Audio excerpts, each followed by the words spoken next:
नमस्कार, आप देख रहे हैं द न्यूज। मैं रानी गुप्ता आपके साथ। आजकल सोशल मीडिया पर एक अलग ही झूठ फैलाया जा रहा है और ये झूठ जो है वो ये है कि बांग्लादेश ने अब ईवीएम को लेकर के बैन लगा दिया है। यानी कि बांग्लादेश में जो वोटिंग है वो ईवीएम से नहीं बल्कि बैलेट पेपर से होना चाहिए और ये चीजें होंगी वहां पर। यानी कि बांग्लादेश का जो इलेक्शन है अब बैलेट पेपर से होना है।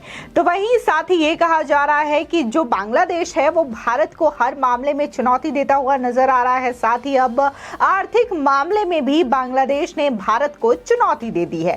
साथ ही ये भी सवाल उठाया गया कि जब बांग्लादेश में ईवीएम को छोड़ करके बैलेट पेपर से इलेक्शन हो सकते हैं तो ये चीजें भारत में क्यों नहीं हो रही है। आपको बता दें कि ये जो झूठ फैलाया जा रहा है वो किसी ऐसे व्यक्ति के द्वारा नहीं बल्कि एक पूर्व आईएएस हैं सूर्य प्रताप सिंह, उनके द्वारा ये झूठ फैलाया जा रहा है। लेकिन बड़ी ही दिलचस्प बात है कि उन्हीं के पोस्ट में ये झूठ बेनकाब हो गया है। तमाम लोगों ने इसको लेकर के रिप्लाई दिया है और लोगों का कहना है कि ये भारत को आर्थिक फ्रंट पे चुनौती देने के लिए बैलेट पेपर से इलेक्शन नहीं करवाया जा रहा बांग्लादेश में, बल्कि वहां पर आर्थिक कमी है, पैसों की तंगी है। जो ईवीएम को मेंटेन किया जाता है हर बार, उसको करने के लिए भारत के पास पैसे हैं, इसलिए भारत में हर बार जो चुनाव है वो ईवीएम के जरिए होते हैं। लेकिन बांग्लादेश में ईवीएम के मेंटेनेंस के लिए पैसे नहीं है, जिसकी वजह से अब वहां पर ईवीएम को हटा दिया गया है और बांग्लादेश के जो अगले चुनाव हैं वो अब बैलेट पेपर पर होंगे। बता दें कि पूर्व आईएएस सूर्य प्रताप सिंह लिखते हैं, बांग्लादेश में विपक्ष की आपत्ति पर ईवीएम हटाई गई, बैलेट पेपर से अब वहां पर चुनाव होगा। विश्व के अधिकांश लोकतांत्रिक देशों में बैलेट पेपर से ही चुनाव होते हैं। बांग्लादेश भारत को न केवल आर्थिक फ्रंट पर चुनौती दे रहा है बल्कि चुनाव सुधार में भी छलांग लगा दी है। भारत में ईवीएम क्यों है, ये उनका सवाल है। साथ ही उन्होंने एक न्यूज की लिंक भी शेयर की है। अगर आप इस न्यूज को डिटेल में पढ़ें तो वहां पर तमाम जानकारियां आपको मिल जाएंगी कि आखिर बांग्लादेश में ईवीएम को हटाया क्यों गया है और एक बार फिर से बैलेट पेपर पर चुनाव क्यों करवाने की नौबत आन पड़ी है। दरअसल क्लियरली जो बांग्लादेश के चुनाव आयोग है वहां से ये रिपोर्ट आई है और उनका कहना है कि 8,000 करोड़ रुपए की परियोजना तैयार की जा रही थी, लेकिन योजना आयोग ने इस परियोजना को आगे नहीं बढ़ने दिया।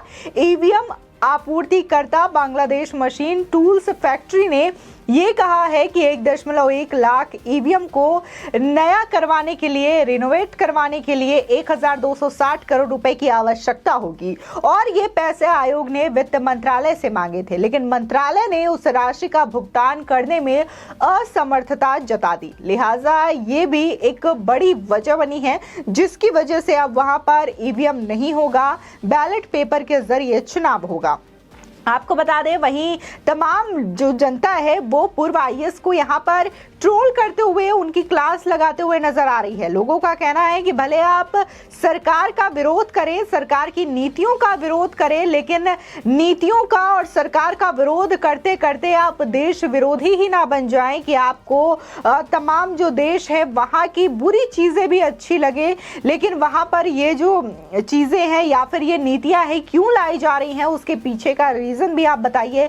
आपने ये तो कह दिया कि बांग्लादेश में अब बैलेट पेपर से चुनाव होंगे, ईवीएम की वहां पे कोई जगह नहीं, लेकिन उसके पीछे का जो रीजन है कि अब बांग्लादेश अपने ईवीएम मशीन्स को लेकर के मेंटेनेंस के उसके पास पैसे नहीं है, जिसकी वजह से ये डिसीजन लिया है, तो उसको भी बताने का कष्ट करिए। बता दें दरअसल इलेक्ट्रॉनिक वोटिंग मशीन को लेकर सिर्फ भारत में ही नहीं बल्कि भारत के पड़ोसी बांग्लादेश में भी विवाद रहा है और अब बांग्लादेश की शेख हसीना सरकार ने इस साल के आम चुनाव में ईवीएम का इस्तेमाल नहीं करने पर सहमति जता दी है। बता दें कि रिपोर्ट के मुताबिक शेख हसीना की सरकार ने विपक्ष की ईवीएम हटाने और बैलेट पेपर के जरिए देश में लोकसभा का चुनाव करवाने के लिए मांग पर सहमति जता दी है। माना जा रहा है कि बांग्लादेश सरकार के इस फैसले के दक्षिण एशिया की राजनीति पर भी महत्वपूर्ण असर पड़ेगा, क्योंकि भारत में पिछले कई सालों से ईवीएम हटाकर बैलेट पेपर से चुनाव कराने की मांग की जा रही है। वहीं भारत की कई विपक्षी पार्टियों ने ईवीएम के हैकिंग और छेड़छाड़ के आरोप भी लगाए हैं,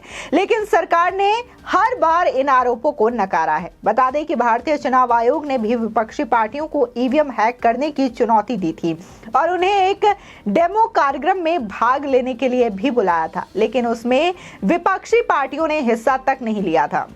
बता दें कि लगातार विपक्षी पार्टियां जब से केंद्र में मोदी सरकार आई है तब से ईवीएम को लेकर के सवाल उठा रही है और विपक्षी पार्टियों का ये कहना होता है कि हर बार ईवीएम को हैक कर लिया जाता है। लेकिन सवाल ये उठता है कि जब विपक्षी पार्टियों की सरकार किसी राज्य में बन जाती है तब वो ये नहीं कहते हैं कि इस बार ईवीएम हैक हो गया, लेकिन अगर वहीं उस राज्य में बीजेपी की सरकार बन जाती है तब इन्हीं विपक्षी पार्टियों का कहना होता है कि ईवीएम हैक हो गया है। अभी ताजा उदाहरण की अगर बात करें तो हिमाचल प्रदेश में विधानसभा चुनाव के दौरान कांग्रेस पार्टी की सरकार बनी, लेकिन यहां पर जब कांग्रेस की सरकार बन गई तो एक बार भी यह आवाज नहीं उठी कि ईवीएम को हैक किया गया है। लेकिन दूसरे राज्य में जब बीजेपी का शासन होता है तब ये आवाज उठती है कि वहां पर ईवीएम हैक किया गया है। और ज्यादातर दिलचस्प बात यहां पर यह हो जाती है कि साल 2014 में यूपीए की गवर्नमेंट थी और जब लोकसभा चुनाव हुआ तो वहां पर शानदार वापसी बीजेपी ने की थी। इस दौरान जो ईवीएम हैकिंग की बात है उसको लेकर के भी कई सारे सवाल उठे और लोगों का कहना यहां तक रहा कि जब केंद्र में यूपीए की सरकार थी तब उसने ये चीजें क्यों नहीं की और आखिर क्यों वहां पर बीजेपी की सरकार बन गई। बता दें कि बांग्लादेश के चुनाव आयोग ने अगले 12वें संसदीय चुनावों में इलेक्ट्रॉनिक वोटिंग मशीन का उपयोग नहीं करने का फैसला किया है। बांग्लादेश में इस साल के अंत में चुनाव प्रचार शुरू हो जाएंगे और अगले साल जनवरी महीने में मतदान होंगे। बांग्लादेश के चुनाव आयोग ने ईवीएम रद्द करने का कोई कारण बताया तो नहीं है। हालांकि बांग्लादेश में सभी निर्वाचन क्षेत्रों में ईवीएम का उपयोग नहीं किया जाता। वहीं बीईसी इस बार कम से कम 150 विधानसभा क्षेत्रों में ईवीएम से मदद कराने की तैयारी कर रहा है। वहीं बांग्लादेश की मुख्य विपक्षी पार्टी बीएनपी सहित अन्य विपक्षी जो राजनीतिक दलों ने चुनाव में मशीनों के इस्तेमाल पर कड़ा विरोध किया है। इसलिए बांग्लादेश के सभी 300 संसदीय निर्वाचन क्षेत्रों में बैलेट पेपर और पारदर्शी मत पेटियों का उपयोग किया जाएगा और इसकी घोषणा बांग्लादेश चुनाव आयोग ने कर दिया है। वहीं बांग्लादेश के राजनीतिक पर्यवेक्षकों और विशेषज्ञों ने ढाका में ये कहा कि पुराने पेपर बैलेट को वापस लाने में शेख हसीना की सरकार की लोकतांत्रिक मूल्यों को मजबूत करने की छवि को निश्चित रूप से बढ़ावा मिलेगा। आपको बता दें कि पिछले महीने एक प्रेस कॉन्फ्रेंस के दौरान बांग्लादेश की प्रधानमंत्री शेख हसीना ने कहा था कि सरकार ने चुनाव में डिजिटल मशीन का इस्तेमाल करना इसलिए चुना था क्योंकि सरकार को लगा था कि देश की जनता आधुनिक तरीके से चुनाव में भाग लेना चाहिए, लेकिन मशीनों की न्यूट्रल पर आपत्ति जताई गई। लिहाजा हम ये चुनाव आयोग पर छोड़ रहे हैं कि वो क्या फैसला लेंगे। हम चुनाव आयोग के फैसले को स्वीकार करेंगे।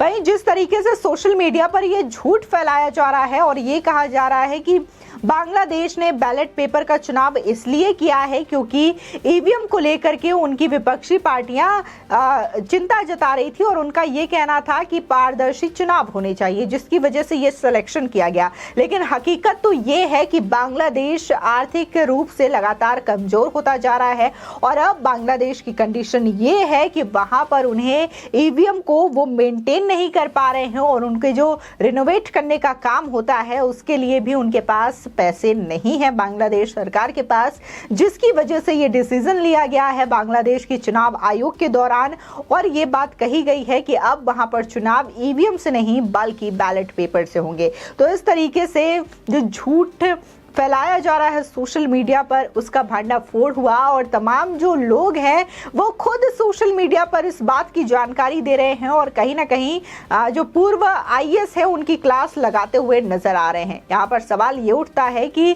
लोग जो हैं वो आखिर मोदी सरकार का विरोध करते हैं, मोदी सरकार की नीतियों का विरोध करते हैं, लेकिन इस विरोध को लेकर के वो इतने ज्यादा विरोधी बन बैठते हैं कि देश को लेकर के ही विरोध करने लगते हैं और दूसरे देश का समर्थन करते हुए नजर आते हैं।